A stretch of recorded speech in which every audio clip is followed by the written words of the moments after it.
TMC 105.1, Japheth Kinyanola on deck. It is the Ball Boys. Woo! I got Raph with me. I got Kuya Magic with me, guys. It is going to be a fun and epic show. Raph, you got the...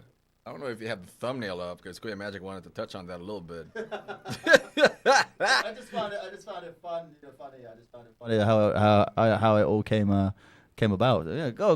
Explain to the people about the thumbnail, people. My God, man. We were actually in the back earlier. We were going to try and shoot a BTS before this show today. And I was talking to Raph about, all right, we got to come up with a logo for the show. And Raph put up the logo. I shot an immediate picture with my face. Raph did the same thing. Yeah. And Raph, did we got it up? We got to get it up. Yeah, it's already up. It's already up on our YouTube page. In particular, you can see it right there, guys. If you're interested what that thumbnail looks like, go check out our YouTube page at Tops Media Center. Yeah. YouTube. Yeah. Check it out. So it's just basically my face looking like, well, that's my face. There's no changing my face. It is what it is. It's your face looking like you. Like again, a few inches up, you'd see my brain already. Giant nostrils on that thing. All right, and Raph, Is this a piece of your brain? a piece of my brain, probably like a quick scan, or I don't know what the color of a brain is, but probably be able to see it a few inches if I move my head up. Mega mind. Raph, Raph has the man bun today. I absolutely love it. Last week he was with the flowing hair, looking all 90s. I loved it. Yeah. Yeah. Kuya Magic with us for this show. This is the Ball Boys. Ladies and gentlemen, let's jump right into it. First one up on the docket. Raph, we got to talk about the NBA roundup. This one I wanted to move from our initial discussion because there is confirmed information that Jason Tatum will be back for the Boston Celtics. I think later next week. Isn't he an actor? Close. I mean, if that's Jason Stratham. That's sorry. Yeah, sorry. They're nowhere close. Nowhere close. But I don't know if he's an actual athlete. Jason Statham? Maybe. Maybe. I mean, He looks athletic. you could consider mixed martial arts a form of athletics. It is. It is. But I wouldn't pit. It depends what they're doing. Jason Tatum and Jason Statham. I don't know if you want to put them in a martial arts competition or a basketball competition. Yeah, no, probably not. I think if you put Jason Statham versus Jason Tatum in a mixed martial arts competition, Give me Statham. I think I'm taking Statham. I'm sorry. Jason Tatum's like 6'7", 6'8", but I don't. Yeah. The height, the reach advantage won't matter much for him. But Yeah. going back, so Jason Tatum does make his debut in a couple of days. Yeah. The rumor is that he will be making his debut against the Dallas Mavericks. Now, Ooh. a lot of people offline are saying that Jason Tatum, and I can't remember who, they were saying that Jason Tatum needs to take a back seat now to Jaylen Brown in the entire Boston Celtics setup, where Jaylen Brown now sort of takes the lead for the Boston Celtics. Raph, I want to get your take on that. Would it be time for Jason Tatum to adjust? We've seen Boston actually win when Jason Tatum was the one who was the lead guy back in 2024 when the Boston Celtics won it all. Jaylen Brown now has proven that he can be a legit number one. And we're talking about number one for everybody watching out there. The idea really is that the ball is in his hands more. He's going to have a lot more of the creating opportunities, and he's also going to have a lot more of the offense centered around him. Yeah. Do we see a world that exists where Jason Tatum plays second fiddle to somebody like Jaylen Brown? I think of course he's just coming back from injury, so it's going to be most likely the case that he's going to have limited minutes restrictions due to coming back from injury and all that. So to start things off, he is going to have to be playing as second or third option in their offense because they got to get him back into the flow of things, and they're going to do it slow and steady. Yeah. They're not going to immediately be like, okay, you were number one before, you're back to being number one now. No, it's going to take time. Even when Nikola Jokic came back from his longest injury to date, they had to give him a minutes restriction, and I don't even know if he started that game. Did he start that game? I don't remember. No, he definitely started that game. You're not going to bench Nikola Jokic for sure, right? Yeah, probably, yeah. But he only played like 25 minutes. He still dropped 30 points, but, limited minutes. So I think the argument is that moving forward, right, once he gets back into the flow of things, that he's going to need to place second fiddle to Jaylen Brown, especially because they've already built up this kind of like chemistry, this rhythm to start the season off, and it's going well. So why change it? I think I love Jason Tatum. I really love Jason Tatum, and I do think that between Jaylen Brown and Jason Tatum is clearly the better player. Mm. Yeah. Yeah. Let's go. Yeah, I definitely think okay. I definitely think Jason Tatum is the better player, but I can see where they're coming from. That Jason Tatum is gonna have to play a bit, a bit of a reduced role in a way, just so they can keep that kind of rhythm going. I don't know if that's going to be the game plan because maybe they do want Tatum to, to get back to being the number one option. But I can see where people are coming from when they're trying to make this argument. Now, I will follow that up by immediately saying that people have been trying to break up the Jason Tatum and Jaylen Brown duo for a while now. Yeah. It's been a few years where people have constantly suggested to the Boston Celtics organization, trade Jaylen Brown for somebody who can complement Jason Tatum. Because the argument is that Jaylen Brown and Jason Tatum play very similar kind of games in a way, and it's more like you do what I'll do what I do, and you do what you do, and then we just take turns doing it, kind of thing. And apparently they don't view that as like a winning formula, even though they were winning for a while. They won a championship. Yeah. That's the craziest thing, and I agree with you wholeheartedly. To everybody watching out there was a Boston Celtics fan, I sympathize with you. To everybody out there who keeps trying to break up the Jays, I hate you. You know why? Because for the past 3-4 years, the only narrative that Boston Celtics haters have been trying to ride on consistently, Raph, that's extremely annoying, is that Jaylen Brown doesn't like Jason Tatum. Yeah. Jason Tatum hates Jaylen Brown. No one has any evidence. There has been no conversation about that at all. Here comes Jason Tatum again, back from an injury.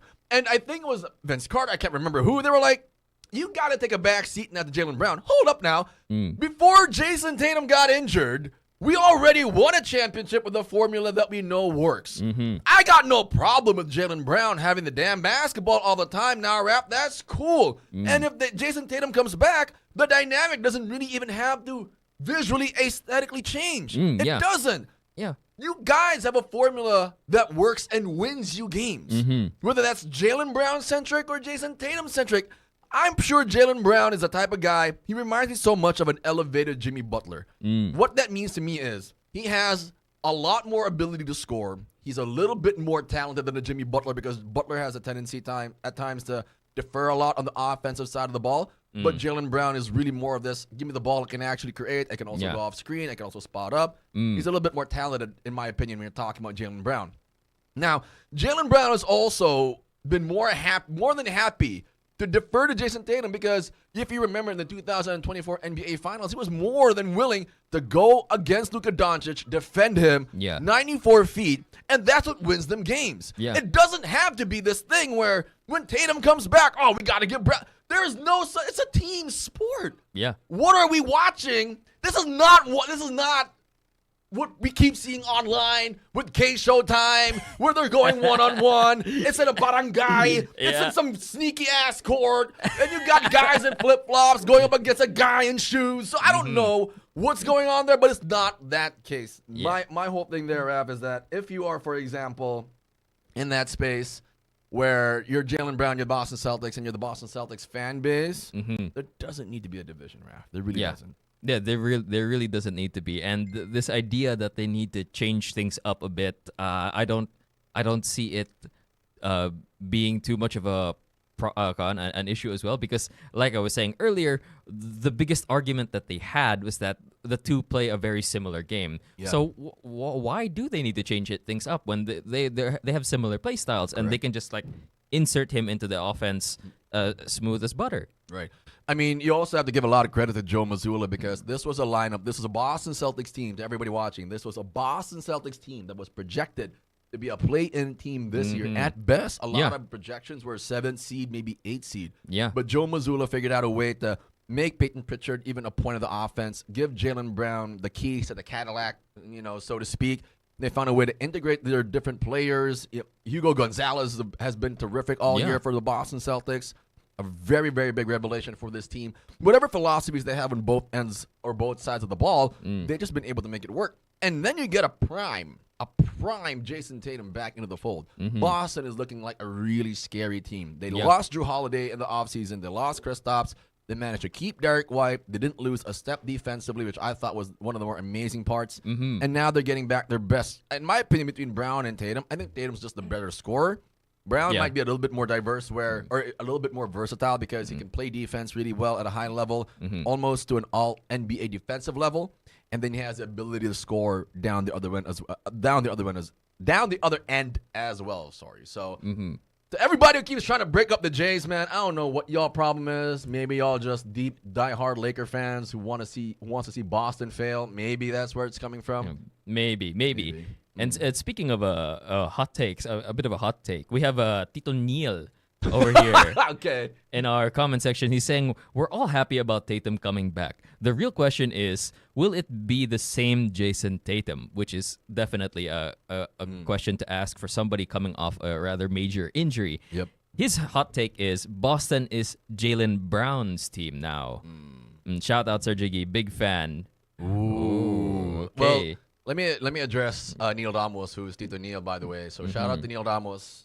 And I don't think right now it's a situation of, because both of them will be able to work it out behind the scenes. They're probably having that conversation and saying, well, it's not your team, my team. Right now it's just both of us, because for the longest time it really has been intrinsically the both of you. Now, is it whose team? I don't think that's really going to be an argument. I think the both of them will figure it out the way they did back in 2024 when they did win the championship.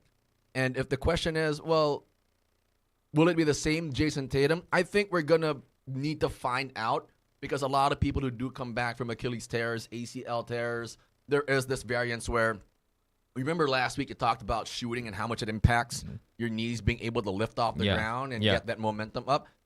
Achilles tears play with your mind a lot, because you don't know whether if you step the wrong way, if you're trying to move a certain way, you're trying to move fast, you're trying to accelerate off that back foot, for example. It plays tricks on your mind, Raph, and what type of Jason Tatum we will see is going to be something we will actually have to see in real time. We're not going to get to figure that out. But if he's still the top 5 Jason Tatum, terrific for the Boston Celtics. The rest of the league pretty much in trouble. If we're going to see a different Jason Tatum, you're going to take a B-class Jason Tatum anytime and then pair it with Jaylen Brown. I think you'll be fine if you're the Boston Celtics, to be honest. Oh, yeah, for sure. Yeah. So I think regardless of whether or not he immediately comes back to form, I think having him there is just immediately going to be a big bonus. I feel like we might see some dip in the numbers for with numbers for sure, but that's going to be typical for players coming off an injury. I think even Jokic right now is still struggling. Yeah. Until right now, and who knows when he's gonna get back into tip-top shape. But whatever his new 100% is going to look like, I think regardless, it's going to be a positive. And speaking of, by the way, earlier we talked about the Boston Celtics, and possibly a lot of these haters are possibly Lakers fans. Let's talk about your Lakers real quick. Luka Doncic earlier in the week, viral video that went online, a spat between him and JJ Redick.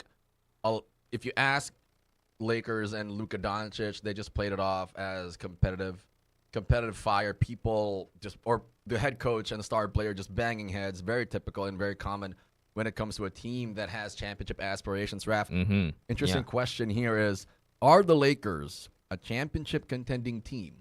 And do they have the variables or the players in place to put them in that conversation, even along with an OKC, along with a San Antonio, and along with the Detroit, and along as well with the Boston Celtics team that will be getting a Jason Tatum that will automatically, in my opinion, put them in that conversation? I think if there's one, if I'm looking at the Lakers right now, I have my questions, I have my doubts about them. Initially, when they were starting to pick up a lot of traction, gaining a lot of wins, and then winning convincingly, especially with Luka and Austin putting up incredible games, I thought for sure that Austin Reeves was going to be an all-star this season with the numbers that he was putting up. But unfortunately, he did get injured, so it's been a bit of a struggle as well for him, getting back into the flow of things. But as they are right now, I think there's just so many questions about the Lakers as a whole. It seems like they still have a lot of brain fog moments whenever it comes to defense. It's not just Luka, by the way, and a lot of people like to, as we mentioned in our previous episode, a lot of people like to blame Luka, but really Luka's not the biggest or the a major liability on defense. No. As a matter of fact, I saw a video recently where they were kind of like breaking down some of the defensive lapses of the Lakers, and Marcus Smart is surprisingly being more of a liability than Luka Doncic. That is surprising. Yeah, it's very surprising because you would expect the former Defensive Player of the Year to be, just a bonus no matter what on defense. But yeah, it seems like when it comes to rotations, because this is probably the biggest, what do you call this, weakness of the Lakers as of this moment, is that they really get lost on their defensive rotations. Yeah. And sometimes Smart can, I think it's because he really gets it into his head that, okay, I'm on this guy. I really got to stick with this guy when he really should be rotating. Right. And because that's how team defense is supposed to work. Once somebody gets beat, you guys need to rotate, and that's probably the part where they've been consistently failing, is that figuring out who needs to rotate to who. So I think the Lakers, as of right now, they're looking like a fake contender as of this moment. Let me ask you this. Go. I'll drop that Marcus Smart piece first, though. Marcus Smart, for the longest time for me, remember when he won Defensive Player of the Year? I never was in full agreement that he should have won Defensive Player of the Year. I thought it should have been either Drew Holiday or Mikal Bridges that year. And that was the year where Drew Holiday was in clamp mode against the entire NBA. And Marcus Smart, to me, because Marcus Smart, he is a good on-ball defender for about 5 or 8 seconds, and then all of a sudden, the guy just manages to score on him. I've never been convinced that Marcus Smart is the defensive player the way that people project him to be the defensive player that they want him to be. Meaning, he's not the defender that people think he is, because he does gamble a lot. He does go for steals more so than actually just clamping the guy, compared to like a Drew Holiday, compared to, for example, Derek White, whom I think is one of the better defenders in the NBA in terms of just staying in front of your man, which I think is very important, because a lot of times, and I remember a coach of mine way back when, he would always tell me, it's more important that you just stay in front of the guy, because if the guy's ever going to make a mistake, let him make the mistake, but don't make the mistake defensively where you give him the opportunity or daylight to score on you. Meaning, stay in front of your guy and put up the kind of defense that makes a coach say, all right, he was there. Rather than trying to gamble and go for steals or go for blocks that are not even there, meaning it's not going to lead to an actual play where the ball will go the other way. You're better off just making him miss, run the other way on a fast break. Now, that's Marcus Smart. My question here is, do you think, and I got a bunch of guys already commenting, Meg, shout out to you, and this is just in LA losing to Denver, duh. They don't. We'll talk about that in a bit. Grayo Alano as well on rotations, yes, but there is an extent. Keep tuning in, Grayo. I know you got a lot of opinions. But do you think LeBron James, because there was a comment about him earlier in the week that he should no longer be in LA. I can't remember who that was, but I remember that he should leave at the end of the season. Do you think that he's the biggest reason why the Lakers are not consistent defensively? Ooh, that's a good question to ask, and I'm not gonna lie, I am a Brown sexual. I am. Yep. I am a big LeBron fan. I have loved this man for quite a while now. As am I. But go on. But this hurts to say as LeBron fan, but I can definitely see where you're coming from. Yeah, I can definitely see where you're coming from, and I think it's because LeBron and Luka have a similar thing. Yeah, where they really, really like to complain about no calls. And annoying to watch. It's so annoying to watch. I swear, I am a LeBron fan, but that annoys me to no end. Right. Just like watching them visually, like yeah. Too much going on. It's too much of that. Yeah. When you should be, because we know LeBron can get back on defense For sure. quick. Yep. We've seen it. We've seen it. The chase down blocks. There's so many highlight reels where it's just like him so far away and then Yeah. immediately catching up. It's like a lion hunting a gazelle type Yeah, thing. it is. It's an amazing thing to watch. Yep. But the thing is, that's not always on. Yeah. And that's been the most annoying thing. And now that he's so much older, he's in that advanced stage. Yeah. It's just, I think it's just, yeah, he's not doing the chase downs as much No. at all. Yeah. And now it's just more complaining Yeah. rather than getting back on defense. So I feel like he should be like more so than Luka, right? Because a lot of people would like to argue maybe that this is Luka's team now, but LeBron's the biggest star there. It's still his team. Yep. He should be setting the tone. Yep. He should be telling Luka, hey, quit it. Yeah. Get back on defense. Right. He should be, because a lot of people like to point this out as well. The coach can be very cosmetic when it comes to star players. Really, you're there to set the system in place, and then maybe the star will listen to it. Unfortunately, the stars get paid way more money, so they have way more sway in the organization as a whole. So I don't think it's on JJ Redick to scold Luka. It's on LeBron. Yeah. So I don't know why that hasn't happened yet, but it should have happened a long time ago, pa. I'll say this about LeBron James, and to all the Laker fans out there, you may not like this, but, that's why I'm on this show, because I don't care what you think, really. So, because I got a bunch of Laker guys commenting. Miggs, I know, is a big Laker guy, and he's also one of the biggest Laker pessimists. Jiggy, if you're watching, I'm not here to play Laker defender at all. I do believe that LeBron James is very nitpicky when it comes to defense nowadays, and I get it. He was supposed to be, and this is where I get so confused with guys like JJ and guys in the past like Darvin Ham when he was coaching the Lakers. I get so confused. LeBron James, for a majority of his career as a defender, because we got to talk about the defensive side of the ball when it comes to LeBron, more so than the offense. Because the offense will need to take a bit of a hit, statistically speaking. Right now, is I think around 24 points, about 8 boards, maybe 6 assists. That needs to go down to maybe about like 20 points, probably maybe 6 boards and 5 assists. Reason being is because he needs to exert a little bit more energy on the defensive side of the ball.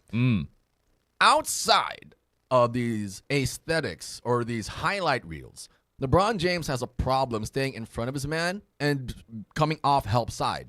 Too many mistakes, and a lot of offensive-minded, really great offensive-minded teams can see this. OKC, Denver right now, exploiting that possibly. And I think LeBron just needs to be able to stay in front of his man when he's coming off help side, be more aware of where the back cuts are coming from, of where the screens are coming from, to erase him from the play. It's all about awareness and energy, really, because these guys, you mentioned Luka Doncic, he also can't be complaining every damn time. Yeah. Every time down the floor, flailing his arms. And I remember a referee, or there was a conversation where one of the referees was talking about Luka Doncic. He was saying, you probably get a lot of these calls, but you can't get it every time. You can't go into a game and shoot 30 free throws. Yeah. Same with Shea. You're not going to get the call every time. Yeah, exactly. And there was this irony earlier in the week where I think he went up against New York, and New York was saying, well, he can't shoot 30 free throws every time, talking about New York. And New York was also saying, well, he can't also, Jalen Brunson can't shoot 30 free throws every time too. Yeah. So this whole free throw situation, to me,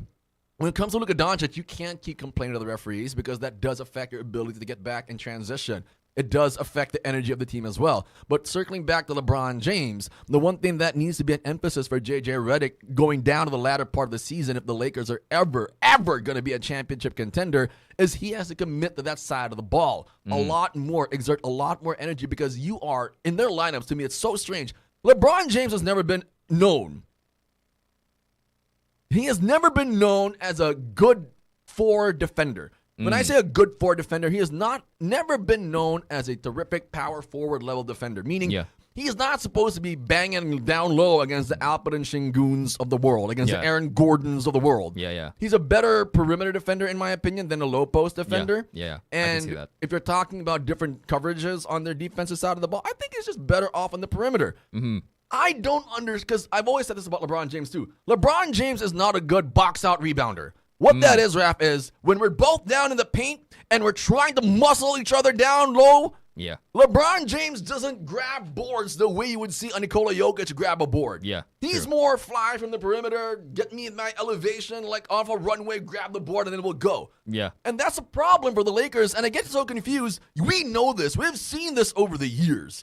DeAndre Ayton also is a horrible rebounder for the Lakers. He's so How- bad. He's so bad. How are DeAndre Ayton? How are you and Jaren Jackson Jr. 7 foot tall, but y'all average 6 boards, 5 boards a game?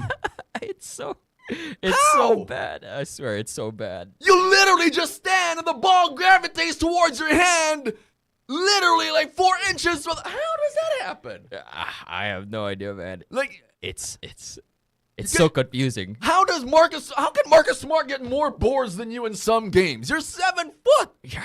It's so confusing. It's embarrassing. It's embarrassing. And maybe it's not just because Marcus Smart is a good rebounding guard. You guys are just horrible You're rebounding horrible centers. rebounding centers, bro. Like, Jaren Jackson Jr., shout out to you, bro. How did you win Defensive Player of the Year and you average 3 boards a game? How the hell did that happen? And shout out to DeAndre Ayton, because earlier in the week also, or I think last week, he was complaining to the media that the Lakers are trying to make him like Clint Capella. Bro, Clint Capella has better numbers than you. Mm-hmm. So you're going to go out there and diss Clint Capella for being a rim runner and a terrific rebounder, a great defensive player. You got to be that when you have 2 or 3 arguably of the best playmakers right now in the NBA, and Doncic, Braun, and Reeves. So that to me is crazy. The Lakers got to fix that, man. Yeah, definitely. The fact that Luka is still a better rebounder than DeAndre Ayton is very wild to me. We have a very interesting question that just popped up out in comment sections. Tito Neil asks, can we agree that LeBron's career in LA is coming to an end? And if it is, do we want to see him retire, or do we want to see him go back to Cleveland for one final push? Which is something that a question that a lot of people have actually been raising on the internet recently, and I heard a rather interesting take on that as well. They actually think that LeBron could actually complement the current roster in Cleveland right now, even at his advanced age. Which, you know what? I'm not gonna lie. Just for the narrative's sake, Yeah. started in Oakland, ended in Oakland, right? That kind of thing. Hollywood ending. It's a Hollywood ending, and I would like to see it. I would like to see it. You want to see him go back to Cleveland? Yeah, I want to see him go back to Cleveland. I would like to see that. I'm not hating on the take, Raph. I think if LeBron, for me, it's organic. When I say organic to everybody watching, it just has to happen because it's the natural flow of things, right?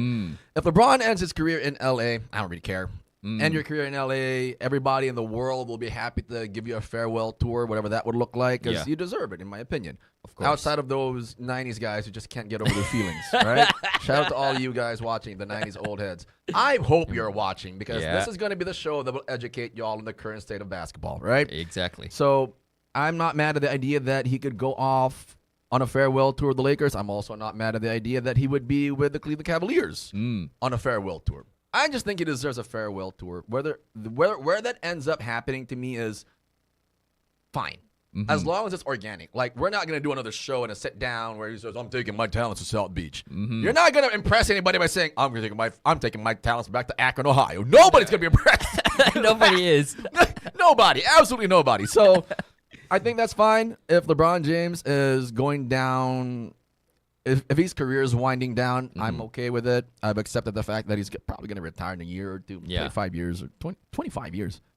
In the NBA. It's That's unheard of, Raph. unheard of, and it's just like the longevity of it all. It's just it's Hall of Fame worthy in it of itself. Yeah. That kind of a career is just unheard of. Even Kareem, like how many years was Kareem? It was just like 21, 21, and then 2021, yeah. yeah, 21, and then he even spent that final year as semi-coach at the same time, right? Yeah, he player wasn't- coach. Yeah, he wasn't the best anymore. Yeah, he definitely wasn't anymore, and it's just something, and the fact that people think that he's still got 5 more years in him. I don't think he's got 5 more I years. don't in him, think bro. so. I really don't think so. But some people are like, they see him perform now and they're like, oh yeah, he's definitely got 5 more years in him. The fact that it can look that way Yep. and he's in at an advanced of an age as he is right now. Yeah. It's something for sure.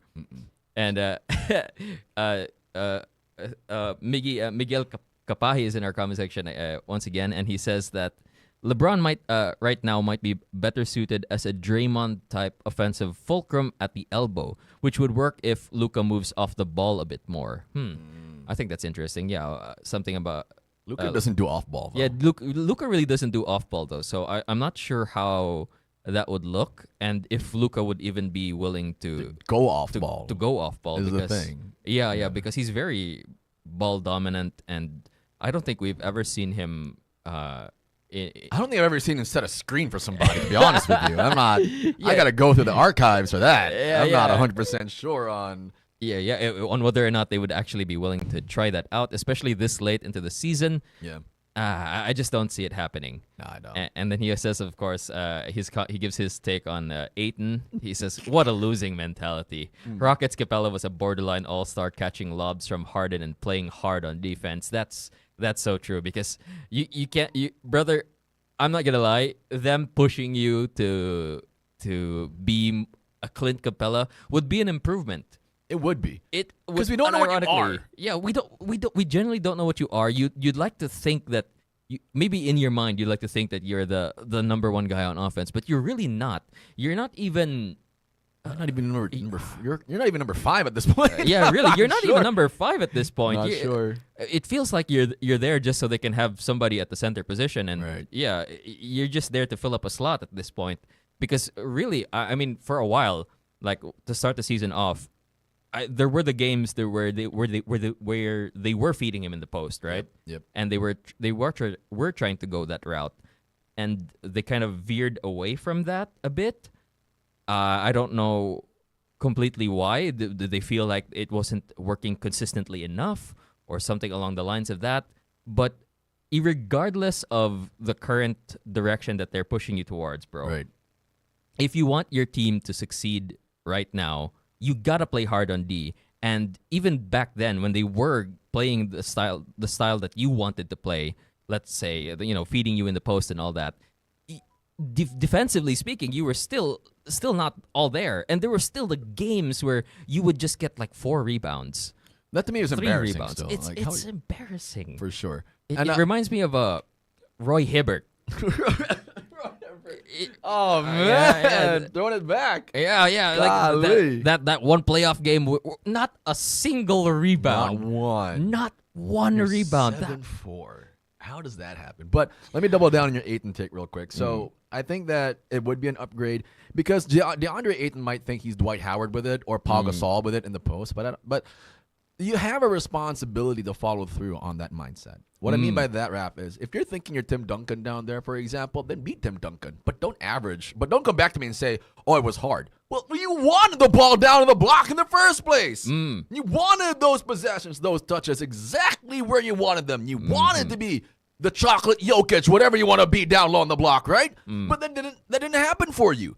Either you found it too difficult or you couldn't figure out how to do what you needed to do down on the block. So the Lakers adjusted. They put the ball back in the hands of Reeves, Doncic, and LeBron. And now the idea is for you to be a rim runner and a defensive stopper where you can probably get like easy dunks here and layups there. Yeah. Now, in my opinion, and the Lakers fans, I think a lot of you would agree with me on this. Jackson Hayes might be a better option at the 5 now because he was correct. At this point last year, Jackson Hayes was one of the best defensive centers in the entire NBA. And that was because of Luka Doncic's ability to get him easy possessions down the other way, to give him the confidence to play the offensive side of the ball, and his defensive abilities just elevated from there because he was motivated to play defense, because he had a Luka that would help him be on the floor, and he elevated from there. DeAndre Ayton, to me, y'all can experiment with this and see how far it takes you, but I think, for example, if you're going deep in the playoffs, if you want to get deep in the playoffs, Jackson Hayes might be the answer to your problems right now because he can play. He's shown that he can play defense, stand in front of his man, catch lobs from Doncic, Reeves, and LeBron, and not need to be too much of a liability on offense. Yeah, that's true. You just need to forget that unfortunate dunk contest participation. Oh, no. Let's just erase that from your memories, Lakers fans, please. My God, for the love of the game, love of the game, just Just forget about it. Just forget about it. For sure. Yeah, All Tito right. Neil says the only time Aiton looked like a top 10 center of all time is with Phoenix with CP3 at his side. I think that's where a lot of it comes from. Yeah, I think definitely. The potential. Yeah, the potential. The potential is there. We've seen the potential. It's just the fact that he hasn't been able to maintain it is Strange. It's strange. Yeah. And we have seen players regress.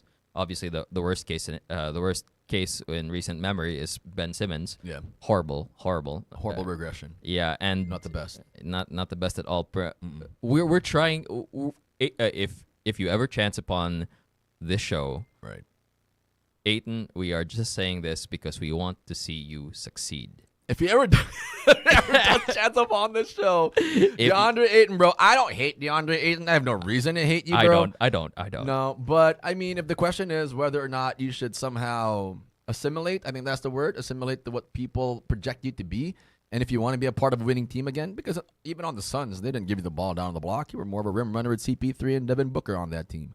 And I think that's what you need to be again. You need to find yourself and establish yourself as, if you want to be that, one of the best centers in the NBA right now. And I think the Lakers, where they are right now, they are where they are because this is one variable apart from the LeBron variable that they can't seem to figure out.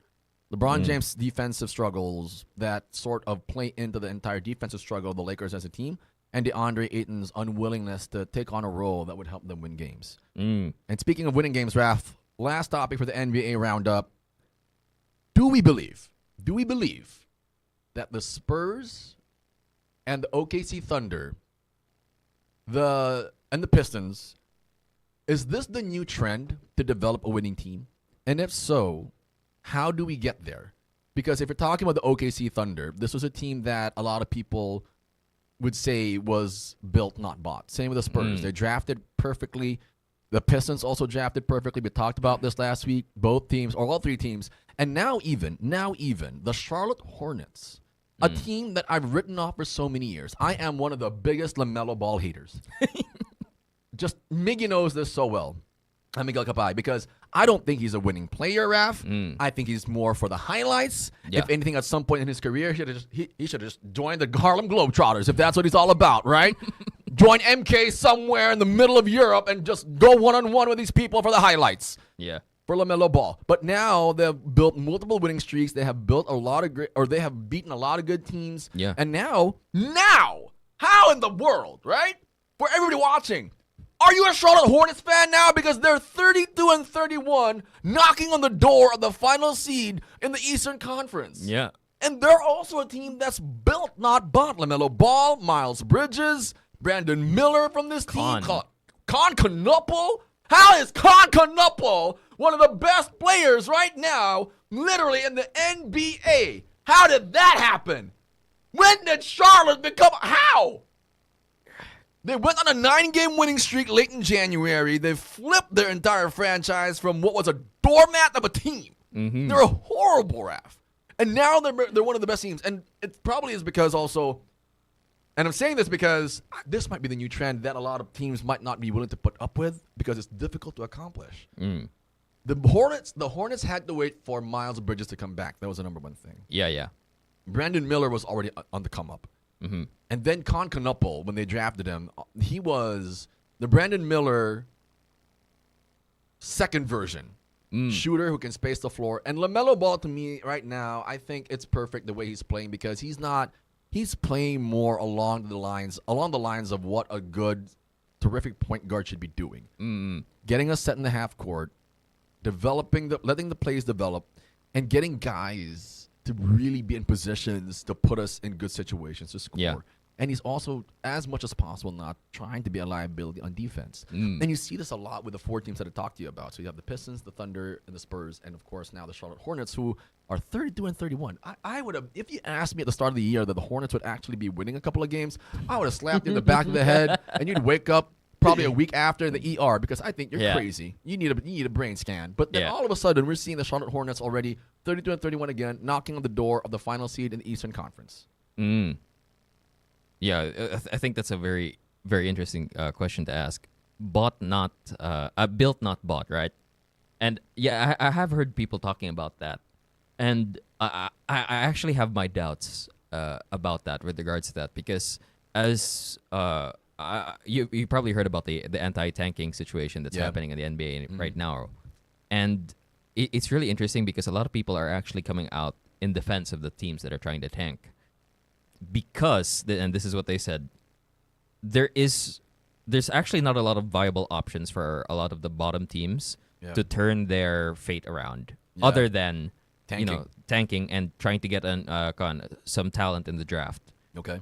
And it's a very and the fact that they're actually trying to make it like they're trying to heavily disincentivize it by making it harder for bottom teams to get good draft picks. Mm-hmm.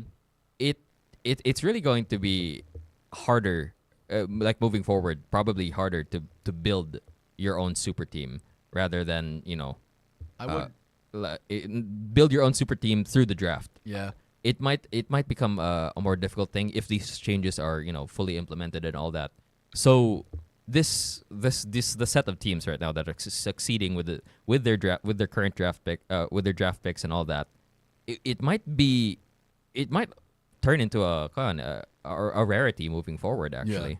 I mean, if we're talking about the draft, right, and the anti-tank, I'm not a fan of teams that tank because it is such a bad look in the spirit of competition. We're playing a sport, right? And the spirit of competition dictates that you need to actually, compete. That's the whole point of sports in the first place. So I'm not really a fan of tanking. In terms of the NBA, and I get where people are coming from, I really do. If you're, for example, the Utah Jazz right now, where you're trying to you're trying to develop your team, and you're trying to get draft picks, and you're trying to do all of that, I get that. I really do. But the problem there is you're now just intentionally trying to manipulate the system, which not a lot of people are. Actually, nobody's a fan of. If I'm a Utah Jazz season ticket holder, I want my money back, right? Yeah, exactly. Are you kidding me? I walk into the stadium, and I don't even know who these players are. You pulled up a bunch of boys from the G League. I don't get to watch Walker Kessler, Lauri Markkanen. I don't get to watch Triple J. I don't get to see Keontae George. For example, my neighbor would be telling me, hey, you got to watch the Jazz games because you get to watch this really cool, amazing talent, and they're going to win games. And then I go to the game. I don't know any of these dudes are out there on the floor because you guys are tanking. It's a horrible look for the NBA. And I get that. I get where the management side of it is. But the problem is if you're trying to be more strategic about it, just pick better. Is my answer to this. Because, Raph, let's be honest. The ratio between the number one pick success versus other numbers is not as high as people think. It's not. You get a Ben Simmons, you get a Markel Fultz. A couple of years ago, Zachary Risache. Where is he now? Nobody talks about how bad a pick that was, right? Yeah. Having the number one pick is overrated, in my opinion, compared to just picking smart. Yeah. The OKC Thunder picked smart. Nobody thought J-Dub would be terrific. Nobody thought Shea would be terrific. Shea was not a number one pick. Y'all got to remember that. Chet Holmgren is an actual lottery pick for the OKC Thunder, right? Yeah. And you go to other. Cade looked the part, but he wasn't all that. JD was not a number one pick. Thompson was not a number one pick. So to me, when you're trying to create that variance of understanding between picking smart and the number, it doesn't matter. Just look at your team, look at your needs, and then pick better. Sam Presti is a god at this. He's a god level mode at this because he's just picking smarter and better. Yeah, exactly. To me, that's the answer.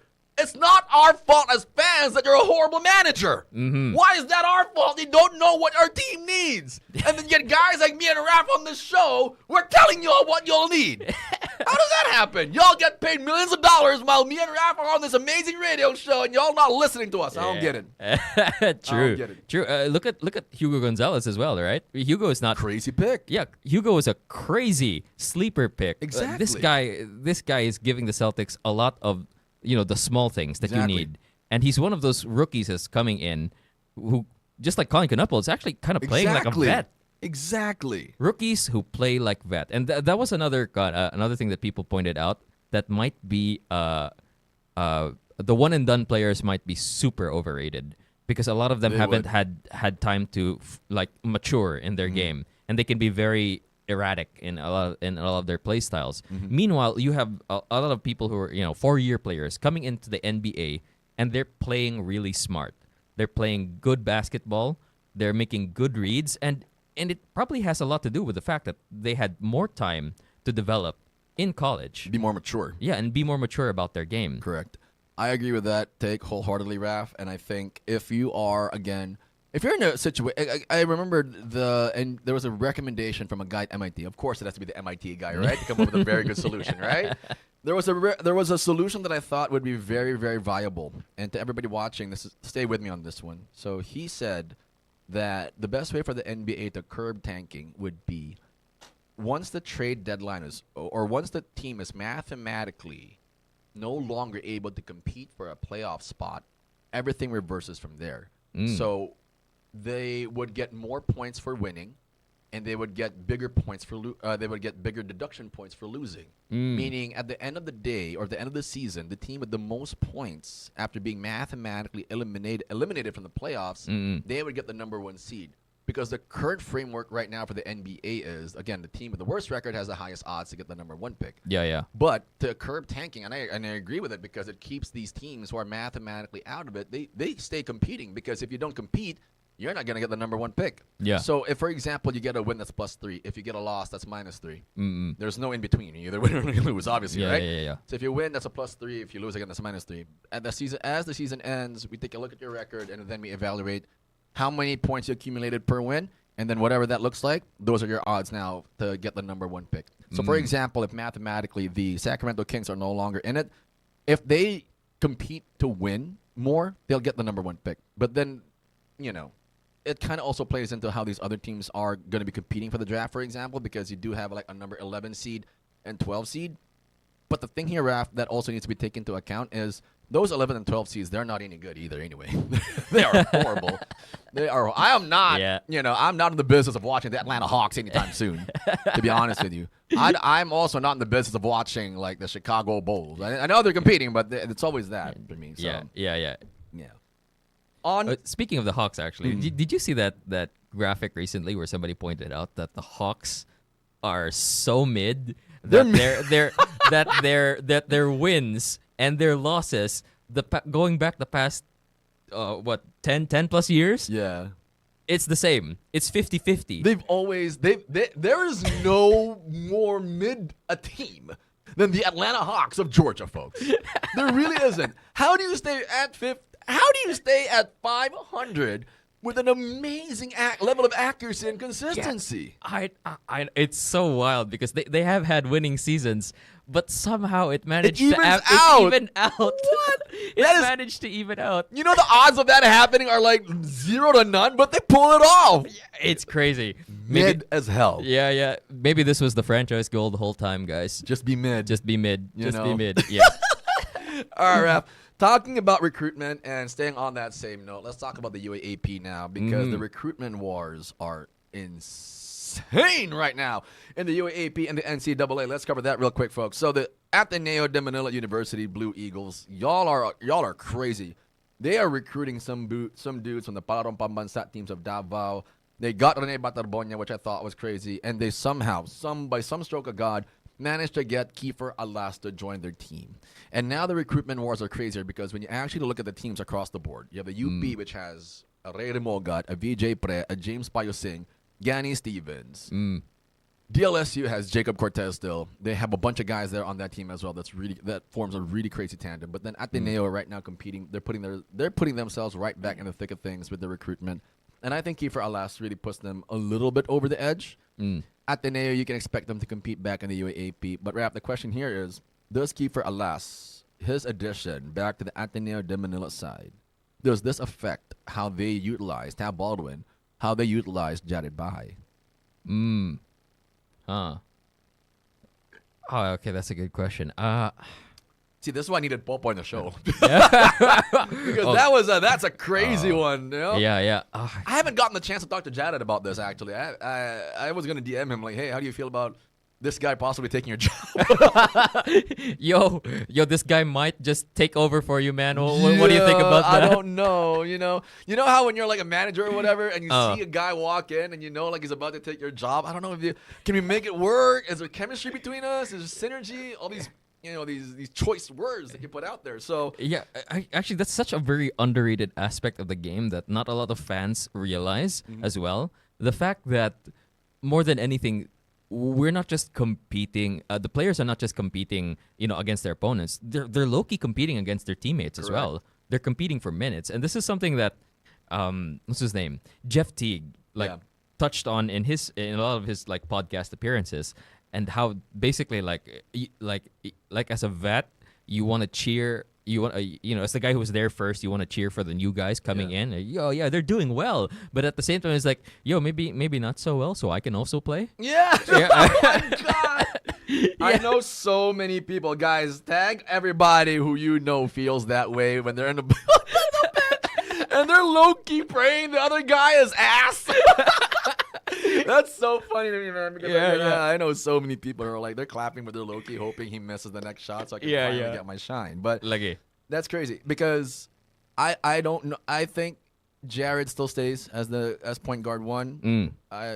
Because Kiefer, because Ateneo's already made commitments to Jared, in my opinion. yeah. And of course, that's actually a fact. They made commitments to Jared, like, hey, we're gonna, as a part of our long-term plan, you're still gonna be point guard one, and he has to be point guard one, in my opinion. Yeah. And Kiefer Alas comes in as complimentary in the first year, and then he probably takes over for Jared when Jared graduates, because that's how Ateneo. Probably. Yeah. Because that's how there is actually a transition plan in Ateneo. If you remember, for Ateneo fans out there, if you remember the 5-peat year, we went from. No, I've never been. I didn't come from Ateneo de Manila, but the school went from Greg Slaughter and Chris Chu, and keep me honest here, I could be wrong in my transition. Then they went to Kiefer and Nunu.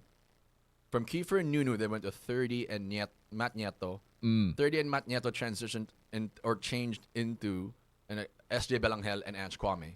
So they've always had a transition and a progression plan year on year. And I think that's something that a lot of really hardcore fans miss out on, that Ateneo really knows what they're doing in terms of a long-term plan, because they have recruits. And I get what Tab is doing now. I get it. I'm not going to recruit any more of these crazy guys that I cannot get. I'm going to get guys who will be committed to my system, committed to what we're doing here at Ateneo, and we're going to try and really push them long-term.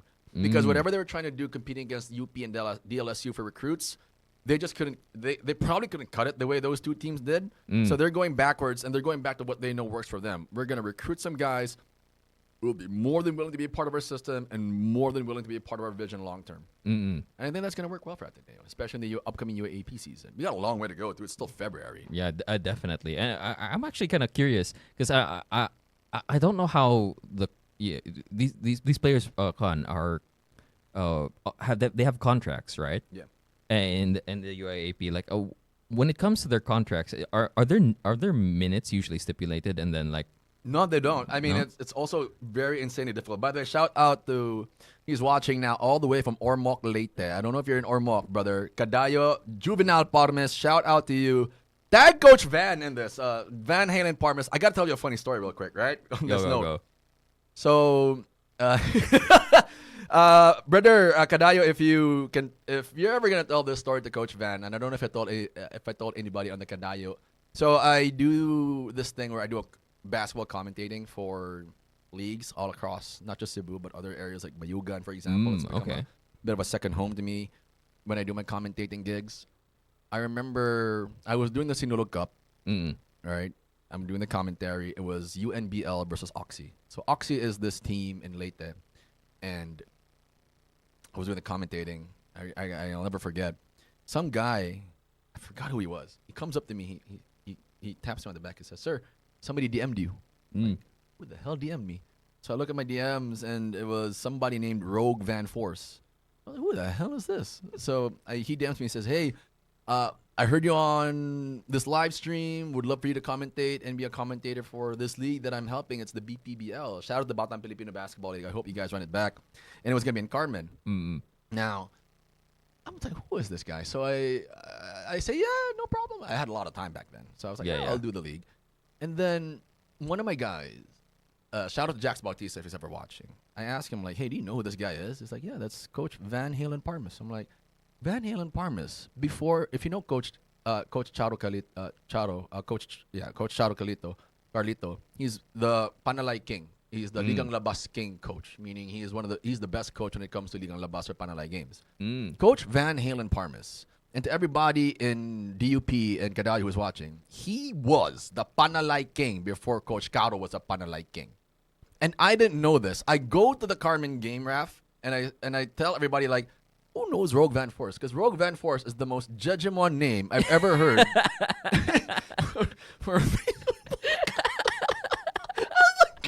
Coach Van, I'm sorry. Did you kakalimut? Why? Why is this? And I tell John Day, shout out to John Day if ever he's watching too now.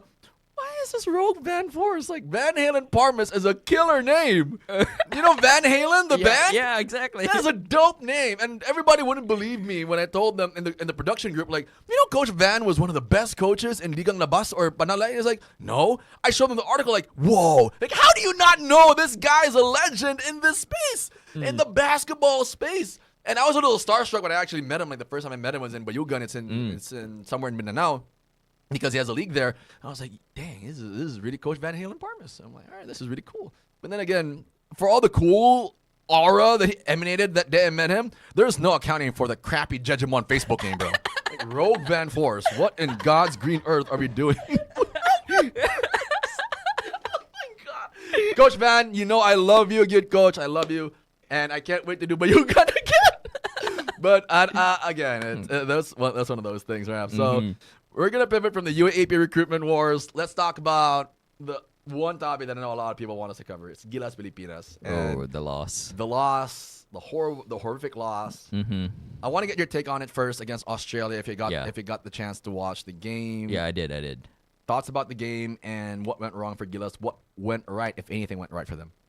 Well, I feel like once the second half hit us, it felt like we got hit pretty hard, and then we just kind of got lost.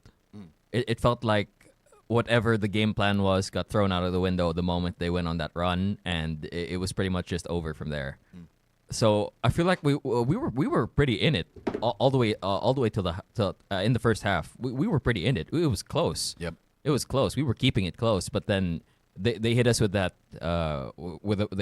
run. I don't know how it was a big run in the third quarter. Yeah, there was a big run in the third quarter, and then we just weren't able to recover after that. Folded. Yeah, it was just like it felt like whatever game plan Australia came up with at the half, it just worked so well, and whatever game plan we came up with, it just got thrown out the moment they went on that run. So whatever adjustments were made, it feels like. Because it really looked to me like we were forcing so many plays more in the second half than in the first. I don't know. What about you? Look, where's the camera? I need to every Gilas fan out there, we need to address a couple of things with that game because it exposed a lot of things. Number one, we did not, because there's so many people who got on Tim Cone, and I want to make sure y'all understand this. Do any of you even know what the triangle offense is? Do any of you understand what that system, how hard that is to execute? And I sympathize with Tim Cone on this. Every team that's ever run any kind of systematic offense, you need time.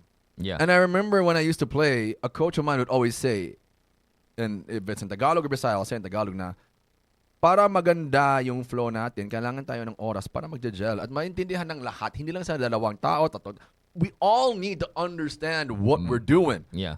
I can tell you, as a witness live to that game, there was a clip that I put on my page where they were trying to run the triangle and they had Edu in the post. Edu had the ball. You know what he did first? He went one-on-one. Scotty Thompson hadn't even gotten to the other side yet to set that screen for the triangle to be ran. Brownlee somehow managed to sneak outside of the Australian defense and got a wide open three, but it looked so horrible how they were trying to run it. It was so bad. And the reason why I say it's so bad is because we lost the game by damn near 30? Yeah. 27 points. 27 points. Number one thing that we all can agree on and need to address. If it's Gilas time, it's Gilas time. It does not matter the coach anymore, folks. It really doesn't. We need time. We need everybody to be on the same page. We need everybody to understand whatever it is we're doing on the offensive side of the ball and the defensive side of the ball as well, Raf. I agree with Tim Cone. We need to simplify. Because if you're trying to implement and embed a sophisticated, complicated system like the triangle offense, ask Michael Jordan, ask Kobe Bryant, ask Paul Gasol, Derek Fisher, whomever has been familiar with the triangle offense. It is not fast to learn. Yeah. It is really difficult to, as a player to even figure out the shape of it on the court. Yeah. I remember Kobe Bryant was trying to talk to Meta World Peace and practice like, this is a triangle, and that's also the triangle. So there's multiple, and you're like just sitting there, and you literally have the algorithm or whatever, the equations start forming in your head. You don't even know what the hell is going on anymore because there's shapes. There's a shape apparently that we need to achieve, like a dance that we need to be able to do. Yeah, exactly. So the triangle, what I'm trying to say is maybe no more triangle. Maybe it's something a little bit more simplified. Something a little more, and this is my second point now that a lot of Gilas fans need to accept. And let me know at any point in my monologue right now that you feel need to stop me or don't stop me, whatever. So the second point here is when we try to simplify our offense, because it doesn't matter anymore who the coach is. Knowledge can be transferred, Raph. I don't understand why so many people are saying that we need to change the coach. Yeah. People, it does not matter anymore who the coach is. Have you not realized over the time? It doesn't matter if it's Tab. It doesn't matter if it's Shot. It doesn't matter if it's Tim.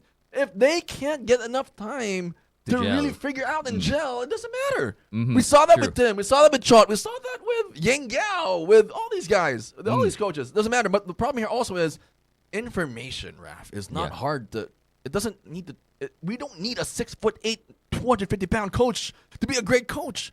Physical attributes and talents don't matter. Yeah. We just need somebody who understands what the problem is, and they can say, all right, this is what we're going to do. Yeah. And I appreciate Tim Cone so much for going on the record and saying, I got to simplify what I'm preaching to these guys before we hit these windows. Because the simpler, the better. And I remember a coach of mine really saying this, Ralph, really well. And I always wondered why in our practices we kept running the same plays over and over and over and over. It's 2 plays. So one time I asked him, like, well, because we were like having dinner, he said, Coach, I'll say in Bisaya, sige balik sa plays. And siya na, again, we need everybody to be on the same page. Yeah. Not everybody has the same level of understanding. That's number one. Number two is, I need you to perfect this before we can even move on to anything else, which I thought was perfect. Yeah. And if you're Gilas Pilipinas, Raf, you do need to, because they look bad at executing. Yeah. Australia looked magnificent for a team. It looked so smooth.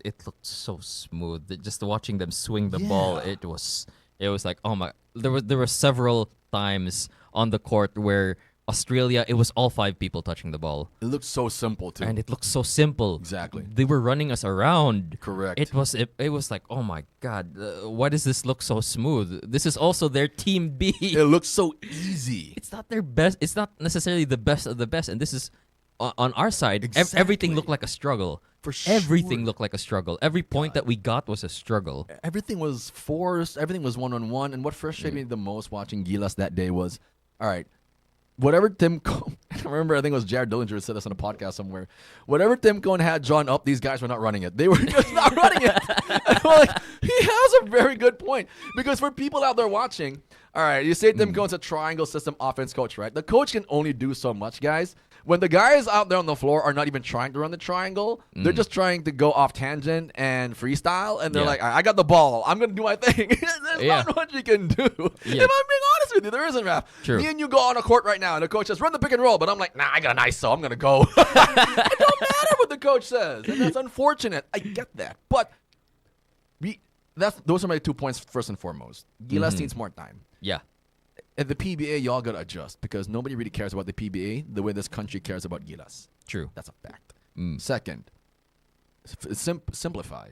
And again, knowledge is transferable, guys. It doesn't matter. To me, the way I've observed this, and you can clip this and send this to your friends or whatever and see what they think, but I'm pretty sure a lot of people would agree with me in saying that we got to simplify. Because right now, complicated is not working. Complicated did not work for us. Matter of fact, I said it in one of my videos. We're probably better off dribble driving at this point. Because if the players aren't agreeing or conforming to the system that Tim Cone wants or is trying to implement, it doesn't matter anymore. Yeah. We only ran the triangle. I think I counted it like 3 times. The whole game. The whole game. You know when it's the triangle too, because it always starts in the post. Yeah. And there's always 2 guys who move this way. And then the other 2 from the opposite side move that way. So you know they're running the triangle. They're running like twice. So what can you do? Like, you're the coach, you're watching it every time. Like, Brownie's got the ball. So Australia also, credit to Australia because they were running terrific coverages on Ramos and Brownie the whole night. Yeah. Ramos has the ball. He's calling for a pick. I said triangle. What am I going to do? What am I, as Tim Cone, supposed to do, guys? Right? So those are the 2 things. The third point on Gilas Pilipinas is we need players who can commit, and we also need to develop a bigger pool. We're the only country in the world right now. It's a mystery to me, Raf, why we're the only country in the world who doesn't even have a team B. Yeah. And I want to get your take on this. If we were to gather a bunch of players to build a big pool, let's say 24, 36 players, off the top of your head, who do you feel should be in that pool?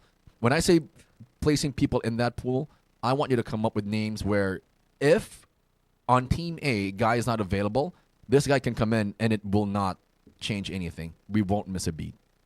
Oh gosh. I'll throw a couple of names your way to get the ball rolling, right? Sige, go. I'm going to start off with Justin Baltazar, SJ Belangel, whom I think has been playing terrific, by the way, in the KBL. Shout out to him. We need to stop blackballing some guys. Let me start off with Renzo Bando. Stop blackballing Renzo Bando. Why you hate this guy, PBA and Gilas, is a mystery to me.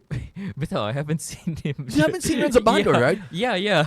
Good point. Let me tell you all this, man. Renzo Bando. And the guy kept telling me he's too small. Bro, and you know what the ironic part was when he told me he's too small? I literally showed him 2 defensive highlights of him blocking 7-footers. What are you talking about when he's... I digress. You know why I want Renzo Bando? For the longest time, Ralph, we have not found a replacement for Gabe Norwood on this team. Think about that.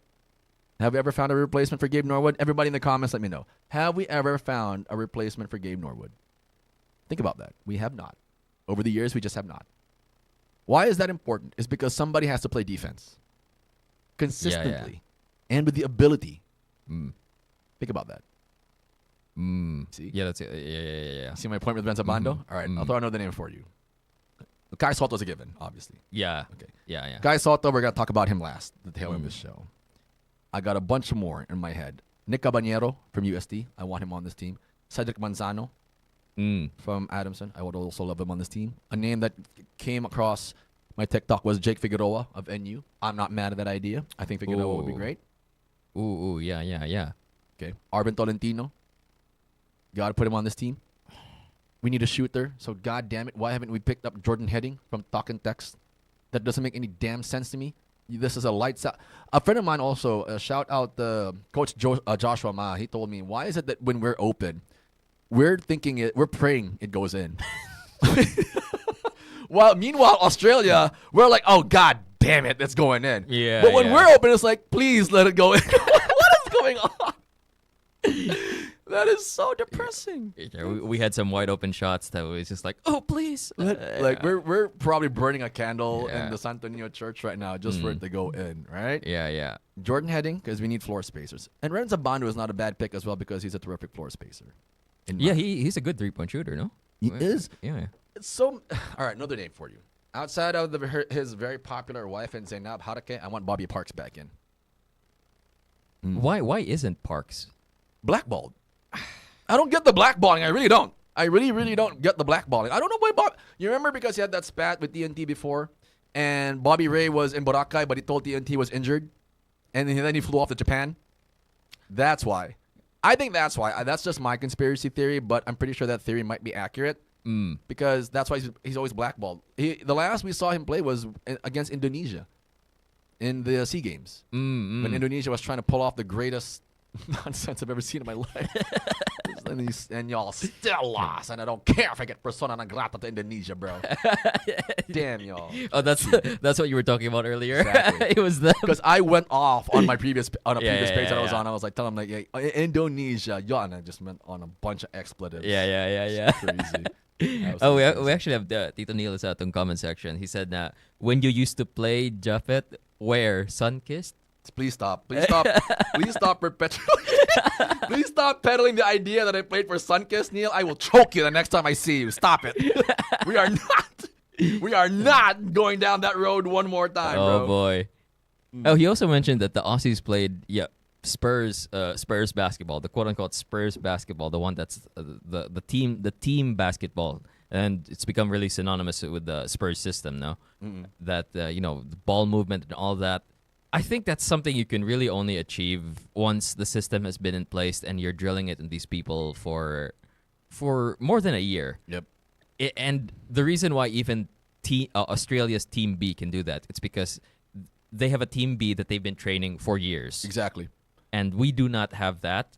And I definitely agree. We definitely need to increase the player pool. It's just that I haven't the faintest idea as well who we can add more because I'm not gonna lie. When it comes to the local scene, I only know certain names, and my knowledge isn't that as in depth as yours. No. Yeah. I mean, I'll give you another name that should be in the damn pool. It should be Mike Phillips. And Mike Phillips is going to be in the pool. And Kwame should be in the pool as well. It was in the news the other day that we're trying to naturalize guys like Malik Diouf and Benny Boatwright. And I think that would be great for the Philippines to just have a multitude of options as bigs. Yeah. And by the way, for everybody watching, we don't have a height problem anymore. I'm pretty sure that's not an issue. As a lot of people have pointed out on the internet, the entire world is actually progressively getting taller. We're not as vertically challenged. Yeah, we are no longer as vertically challenged. Although if you Google the average height in the Philippines, you will still see that We're still kind of short. we're still we're still short.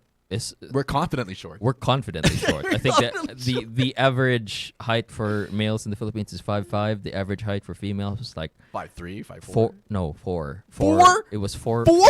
Yeah, 4'10", something Jesus, like that. we're not. Yeah, for the girls, Well, but per that we do have the outliers, and We do have a lot of- we're getting more of them. So that's something that it really shouldn't be a major issue as well. This is something that when we were talking to a man who obviously isn't vertically challenged, when we were talking to Fajardo. When we talked about that, he said that the height thing isn't as big of a problem as a lot of people like to point out. Really, because there are so many players who play against giants in the NBA and do it for so long. Probably and this is an argument I heard as well, that the real unicorn in the NBA isn't Wemby, isn't Kristaps Porzingis, isn't these 7 foot plus guys who can shoot. It's not them. It was Muggsy Bogues, 5'6". 3? No, 3. Really short. He's 5'3". short. Yeah, It was 5'4". 5'3". Really short. I remember. You're searching. taller than him, I think. Yeah, something like that. He was the shortest guy in the NBA, and he played for 10 plus years Exactly. in the NBA. And he was considered a great defensive player. Exactly. One of the best, in my opinion. At that height, he's the real unicorn in the NBA. Yeah. Because who's come after him? That True. height, and Earl Boykin's got to be in that conversation, too. Probably, yeah. Yeah. But seriously, the height is not as big of a problem as a lot of people like to put it out to be. It's really gone a matter of heart over height. Correct. And we're getting better in that department anyway. With the height department. Let me toss this out there to everybody watching, right? To all those people in all those countries that say, oh, but the Philippines is short and it doesn't play well for you guys. Well, look, man. We've been short forever, right? Now, let me ask you all this. In terms of, say, the pageantry and the aesthetics of it all, how many Miss Universes have y'all won? Yeah, we got a couple, that's for sure, all right? So, no, I don't think height is too much of an issue if we're talking about aesthetics, bro. So, no, I don't think so. How many Miss Universes do y'all got? Pretty sure y'all ain't got as much as we do. On that same note, I do agree with... Because height is no longer a factor, in my opinion, when it comes to basketball. For example, Japan, one of their NBA players is Yuki Kawamura. He's like 5'9", 5'10". Yeah, he's 5'9". Yeah. He plays in the Memphis Grizzlies. And And I know he's with the Chicago Bulls. oh, now. Chicago Bulls, yeah, correct. Yeah. And for us, one of our best players right now in the PBA is Juan Gomez Leaño. He's like 6 at the most. Yeah. Right? And another guy whom I want to be back on Gilas is Kiefer Ravena. Kiefer Ravena is like 6'1" at the most. Yeah. And he's not that tall. And if you're also, because outside of Junmar Fajardo, who has dominated the PBA for the last 16 years, sorry, everybody else outside, Scotty Thompson's a guard, CJ Perez is a guard, RJ Abarientos, in my opinion, one of the best scorers in the PBA and has been one of the best scorers in the Philippines, period. He's only like 5'10". SJ Balanghel is 5'10". Yeah. In the UAAP, recently crowned MVP, John Ray Pasaol is literally 5'7", Yeah. 5'8". Yeah. If you're talking about the NCAA best player right now, Titing Manalili, Cebu homegrown guy. Yeah. He's only like 5'9", 5'10" too. Yeah, Jared Bai is Jared only Bai is like 5'10". 5'9", 5'10". Yeah. I rock with Jared. And shout out to one of the most recruited guys right now, Henry Suico, is only like 5'10 and 5'11 as well. Mm. So when we're talking about height, it doesn't play into the basketball space as much as your actual skill and in your actual level of competitiveness, I would say.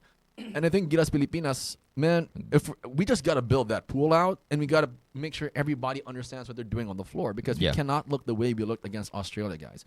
And Ref, the reason why so many guys are so affected by the regression of Gilas Pilipinas is because you got to remember a couple of years back, we beat Latvia.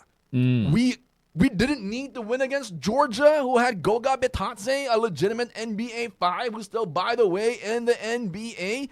We lost to them by 1 point, but because it didn't matter if we would have won or lost. We were going to move on to the next step. We stepped toe-to-toe against Brazil. We've dominated games against China, for example. So to see this regression, it really does hurt when we're going up against New Zealand, whom we did beat last year with Kai Soto.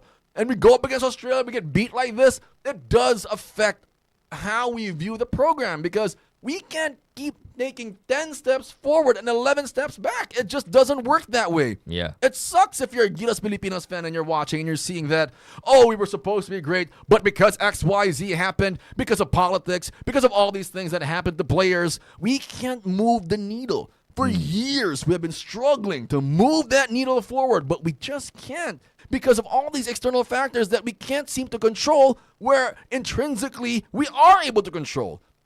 It's just that we can't get out of our own way. For example, Kai Soto, and now we're going to talk about him now. There you go. Kai Soto couldn't join us because apparently there was a bunch of rumors, and I don't know who's telling the truth anymore. I really don't. I don't know if he's going back to the NCAA or he's going back to the NCAA. I don't know. But shout out to Kai Soto, because I want to get your take on this. Kai Soto, the rumor now is, the reason why he couldn't make the FIBA window was because he was preparing to go back to get a shot at his NBA dream. And he was training to double back to the NCAA, the US NCAA. But I want to get your thoughts on that first. Is it a good idea for somebody, a pro like Kai Soto, to double back and go back to college? Gosh, I don't think so. Personally, I don't think so. It looks bad on paper for me. Like just looking at it aesthetically, it looks bad. And I generally also don't think that the NCAA is necessarily your best window into the NBA. Yeah. Because they've gotten guys undrafted, right? Who weren't necessarily gone. What do you call this? Well, I guess more their prominence more came from international play. Yeah. International pro play. And that's happened before. So I don't understand why he views it as like his best avenue in, because there are other ways to do it, but I don't understand why he feels that this is necessary, because this feels like a step backwards rather than a step forward. No, I my whole take on that situation with Kai Soto, right, is if you're Kai Soto and if you're a pro, and this already happened with a bunch of guys. I think James Nagy, who was drafted by the New York Knicks and doubled back to enrolling in Baylor University. His first line was like 5-4-1. First of all, you're a pro. You're a legitimate pro, licensed basketball player, and the best you could do against a bunch of kids. These are kids. These are people who are trying to figure out puberty at this point in their lives and theses and all that stuff. 5 points, 4 boards, 1 assist. That's the best you could do.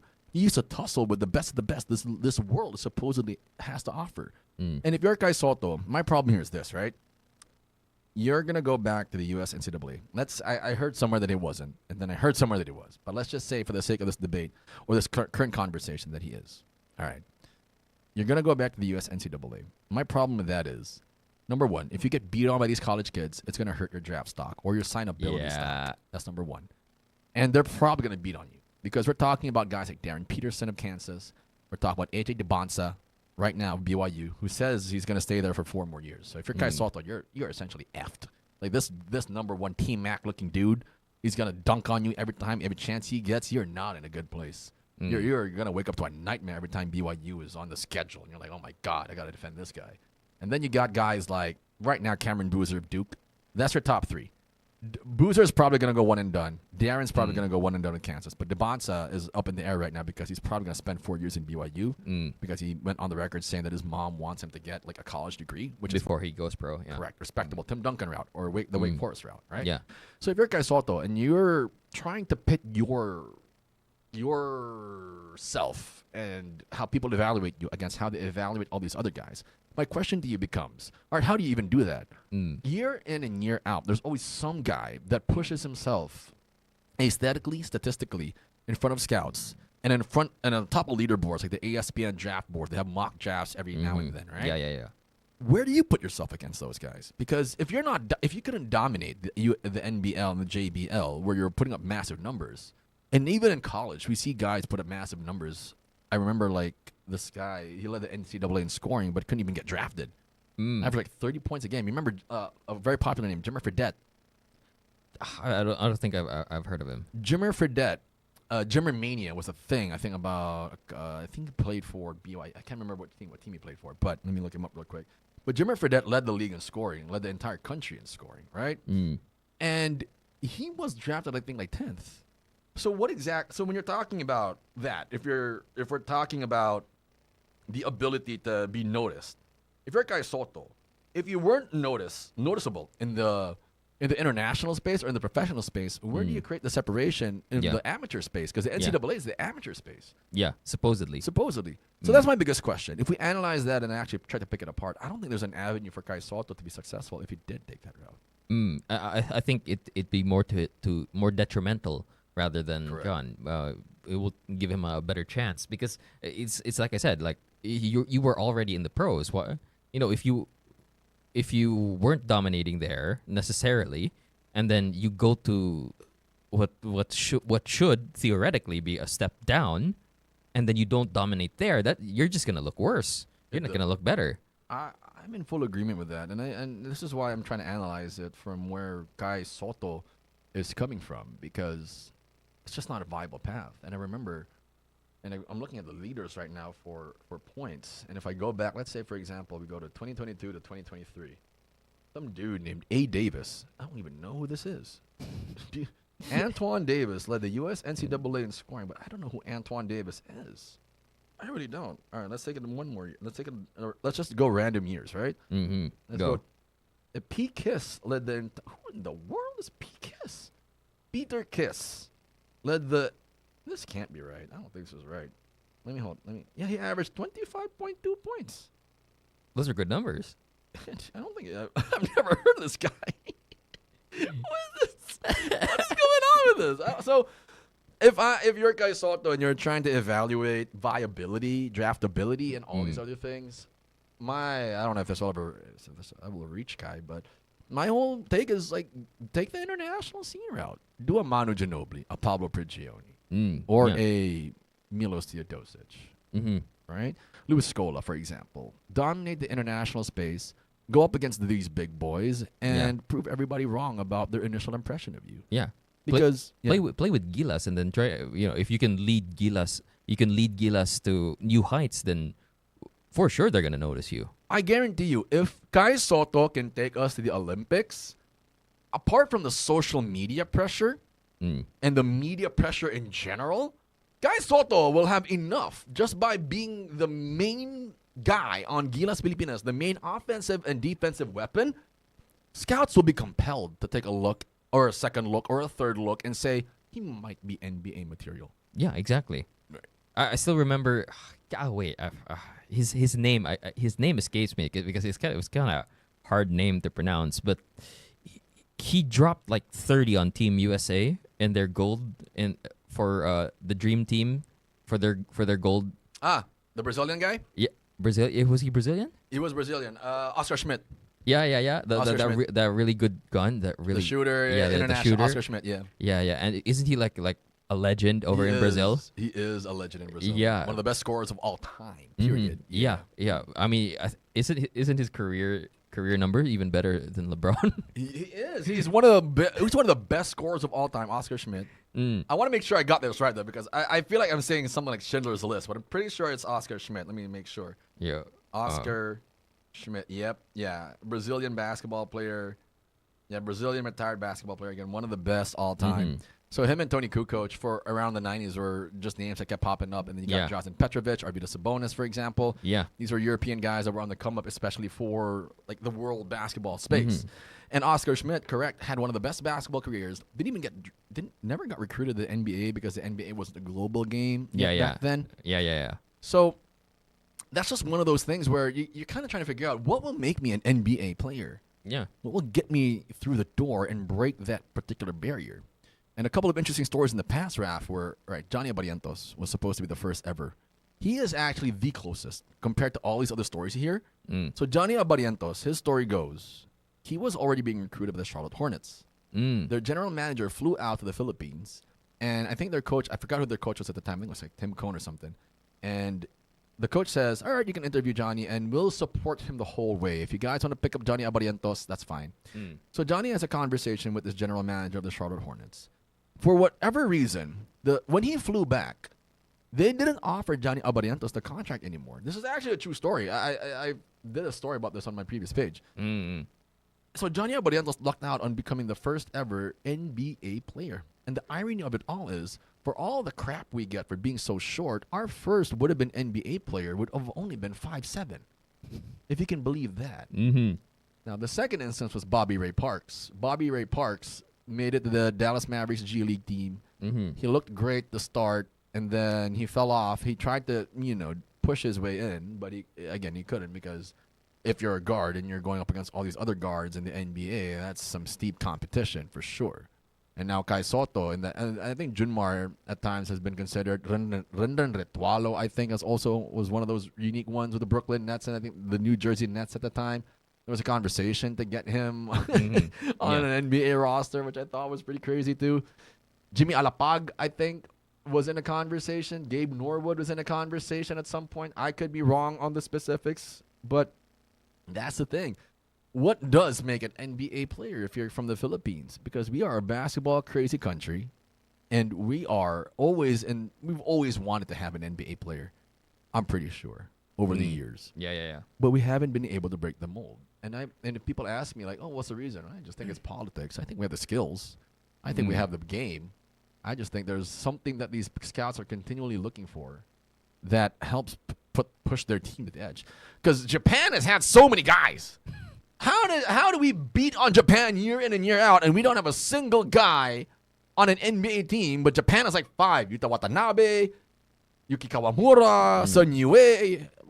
What is going on? I don't get it. Yeah, they and arguably that basketball is a bit more niche in Japan compared to us, though, right? Yeah, they don't love basketball the way we love basketball. Yeah, right. They're more don't. baseball, if anything. Yeah. Shohei Ohtani. Baseball and volleyball, I think, are bigger than basketball. Maybe. Yeah. They love Shohei out in Japan. They do. They love him. Shohei Ohtani, right? And now America loves him too. Yeah, well, they have no choice. He's dominating the MLB space. Like, They got no choice. who are they pitting up? Who are they having in the conversation with Shohei? I don't even know anymore. Mookie Betts? I don't know. I don't follow baseball that much. But point being, if we're trying to figure out what makes an NBA player, I don't think there's I would really sit down and talk. I would love to talk to an NBA scout. I'd dissect every single piece and every single argument that he would have, and I'd pit every player that we have and say, if it's a skill problem, I don't think we have a skill problem. If it's a shot making problem, I don't think there's a shot making issue. Because if we have guys, Justin Brown, Dwight Ramos for one is a terrific shot maker. I don't think Justin Brownlee has never been called up to the NBA. I don't know why. This guy is a bucket. Pure bucket. He's done it in the international space and the local space. And then when NBA guys come here, they start seeing, all right, well, some of these guys should be able to hoop. I don't get it. I don't know what the barrier is right now. If it's politics, maybe, in my opinion, it's politics. Folks, let me know. But the problem seems to be we just can't get past whatever these scouts are looking for. And I genuinely believe Kai Soto, if somehow this message gets across to him, I think you could break that mold, man. I think you have the skills and the ability. How you get there, I think, is the problem, the how of it all. If it's timing, if it's just you showcasing your ability, if it's at some point you have an amazing game and there's like media pressure, maybe, Raf. Yeah. I don't know. We gotta see it happen for Kai. Yeah. I think we gotta see it happen for Kai. But I think it really has to come from him dominating the pros. Yeah. And if he can take us to the Olympics and he can dominate in the Olympics, then for sure they're gonna look at him. I mean, there was that. There was also another case where it was Team USA's the Dream Team from 1992, and Croatia. Oh, yeah. Their opponent in Croatia, wasn't there that one dude, that lefty shooter who was just like a machine? Tony Kukoc. Kukoc, yeah. Tony Kukoc. Tony Kukoc was a machine there, man. Yeah. He was one of the best European players at the time, one of the best international players at the time. And there's even a story that Michael Jordan and Scottie Pippen were not happy that the Bulls brought on Tony Kukoc.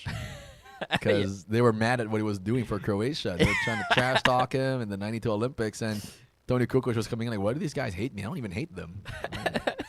Jordan and Pippen were weird. They had that unreasonable competitive drive. Yeah, even towards their own teammates to an extent. The punching incidents are crazy. Somebody in the comment section is saying, talk about ball playing in the PBA. I got you real quick. So, ball playing in the PBA to me is going to be fun. We also I want to touch on Converge. Shout out to the Converge Fiber Xers because they got Mikey Williams back. Somehow, Converge convinced Mikey Williams to come back to the PBA. Mikey Williams, were you just mad at Talking Text this whole time? Did you not like the face of Jojo Lastimosa? What was it? Because you said yes to Converge. I don't get it. Was it a contract thing? Did you not? What was it? So somehow Converge managed to convince Mikey Williams to come back to the PBA and play for them. Now they have one of the best lineups, I think, and this makes the PBA somehow watchable. Mikey Williams, Juan Gomez Leaño, Justin Arana, who, by the way, I heard is rumored to want out of Converge because I don't know if he's going to get his touches. Then you have Justin Baltazar, Alex Stockton, Calvin Abueva, Poli Policarpio on that team. But going back to this request of Ball, Talking Texas stacked. You have Renan Batak, R.R. Pogoy. You have Jordan Heading on that team as well. And now you have probably one of the best unicorns, and whom Shaquille O'Neal said is a lazy Victor Wembanyama. And he's probably right. He is probably, if you ever use ball in 2K, he is unstoppable. I guarantee you can't guard the guy. Yeah, and he had so many flashes of just like the skill, the level of skill was there. When he was doing that I think his best highlight, the one where he was like taking the ball up the floor, and then he did a couple of dribble moves into a dunk, and then it just took him like two steps from the 3-point line to the other 3-point, to the rim. Yeah, just inside the just a bit inside the 3-point line, two steps all the way to the ring. It's just like watching that happen. It's scary. It was like, oh my god, this guy's crazy. And then nothing really came out of it in the NBA. So you just kind of wonder what happened. Yeah. Well, what I'll say about Bol is that if Shaq has if there's any justification to what Shaq is saying or what Shaq said about Bol, it's really that he might really have a point. He might really be a lazy Victor Wembanyama because Wemby tries hard. I think Bol also is trying so hard to figure out himself on the offensive side of the ball where he just wants the ball. So you have multiple ways to score, right? But it's so hard because on the teams that he's been on, so Magic, the Nuggets, Jokic is obviously the focal point. On the Magic, it's Paulo Banchero. Yeah. So how do you find yourself and contribute? Do you because there was a time the Magic were one of the tallest teams in the NBA with him, Jonathan Isaac, Banchero. That was and wild. And the Wagner twins. My God, this is a tall team. They're all like 6'8" and 6'9". They can all bring the ball up. So Bol's biggest problem in the NBA was, all right, what's my identity? What am I here in the NBA? If I'm going to be a star, how can I convince everybody that I'm a star with this offensive skill set? The problem was it's not in the ISO ball situation. He's not a good spot-up shooter. He's great in transition, but that's about it.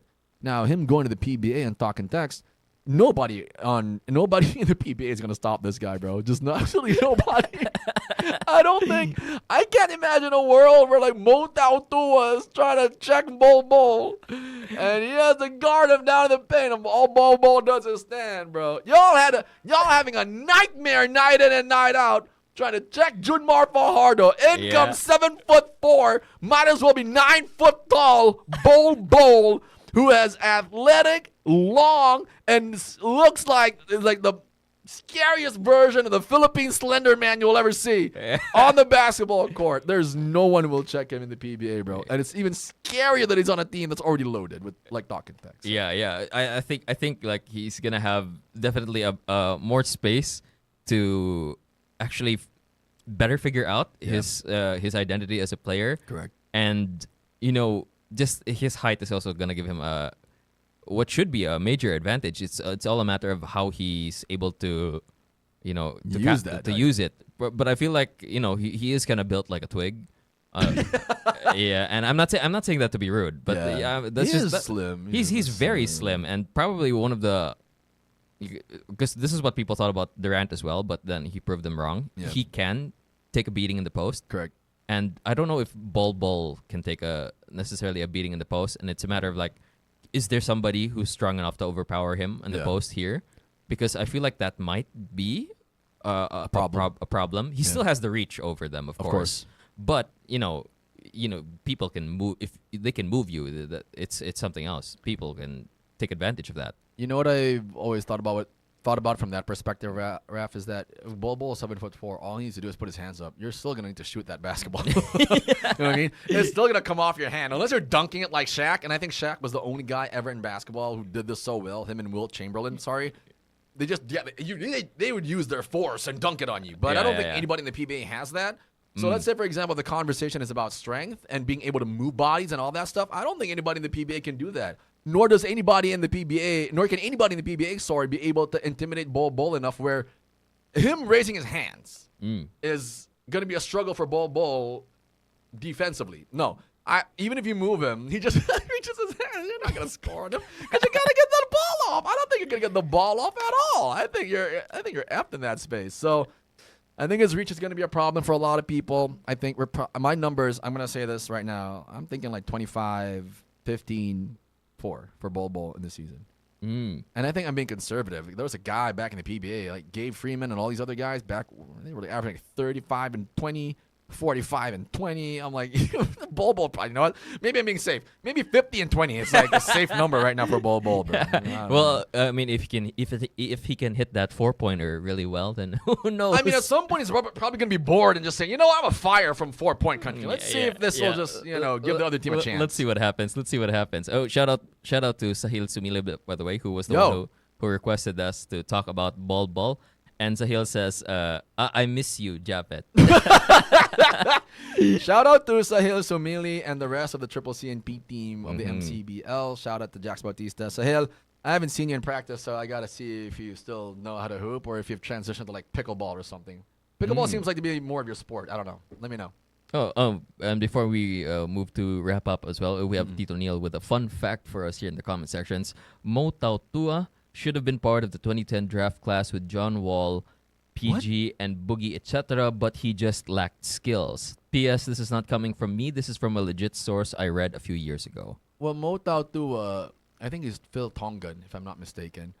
I guess it makes sense that he didn't push through with the NBA because if we're talking about his actual abilities that unfolded over the past couple of years, if you're saying he should have joined the draft with John Wall and Boogie, that meant somewhere around like the early 2010s. Yeah, 2010. The way his career has unfolded, talk about Mo Tautua, I don't think he would have panned out in the NBA anyway. He would have been a free agent after his first year because if he's already having a hard time checking guys like Junmar Fajardo, Raymond Almazan in the post and the PBA, I think it would have been hell for him to deal with like Boogie and all these other bigs, Anthony Davis. Boogie was a freak of nature in his own right when he was healthy. Was a force. He was a force. He was the closest thing to a Shaq who could shoot. Exactly. For a while, but the injuries derailed that, unfortunately. Injuries, mindset, that type of thing. We got anything else in the comments? Yeah, no, that's pretty much it. So I guess how would you like to wrap up today's episode? Final thoughts as Raf and I wrap up. Again, TMC 105.1, guys. I think we already are the number one show in the Visayas and Mindanao area for basketball, bro. We talk hoops all the time on this show. We're going to give you all the hot takes for sure. And for me, final thoughts, and Raf, I'll wrap up with you. But number one, Gilas Pilipinas, man, we need that B pool. We need that C pool for sure. Desperately. And to all those fans who keep trying to break up Jaylen Brown and Jason Tatum, please stop. Y'all are failing epically. Yeah, definitely. Y'all not getting anywhere with that. And for anybody in the local scene, especially out here, DM me. Let me know what you guys want us to talk about as well on TMC 105.1. Again, anything hoops related, even sports related. We haven't talked about like Alex Ayala, for example. Yeah. Volleyball, we haven't covered that. We do want to cover those too. Correct. And the boxing space, for example, I'll talk boxing. I know a couple of boxers. I know a couple of guys as well who, I mean, outside of those who just, are in a bar and want to fight. Those don't count as boxers. They're not much. Yeah, we're talking about the professional scene, guys. Correct. So, again, TMC 105.1, Japheth Quinonala on Q Sports and Media, TMC 105.1 with Raf, the Ball Boys, baby. Raf, go ahead. All right, guys. As you know, this is Top's Media Center, the most Cebu, and of course, the best of us. Catch us again next Friday, 1 p.m. Same time as always. Hopefully, we'll be able to start a little bit earlier, maybe. Maybe. Yeah, and maybe with a better thumbnail next time. Well, one more note as well. Again, for anybody who wants us to, cover anything that they want to talk about in the basketball space, you can DM myself, Raf, shoot us any topics. We'll feature you guys. I think we're working on a couple of other things like getting people on air to talk about their opinions. Yeah, We're definitely. working on a bunch of segments as well for you guys. So right now it's super raw. It's me and Raf. It's me monologuing. It's Raf. We're laughing at my jokes. It's Raf also monologuing right now. Yeah. But that's what makes for a fun conversation, guys. Join in. Let us know. You can either hit us up on our hotline, 0999-887-6070, or, of course, go at it in the comments section. Let Raf, myself, and I hope Jiggy's here next week and Popoy, but let us know. We'd really love to hear your basketball takes, guys. Don't forget, guys, if you catch this episode later on over at our socials, you can watch the replays at Facebook and YouTube. Once again, this is TMC 105.1. You're listening to Ball Boys, the best of us.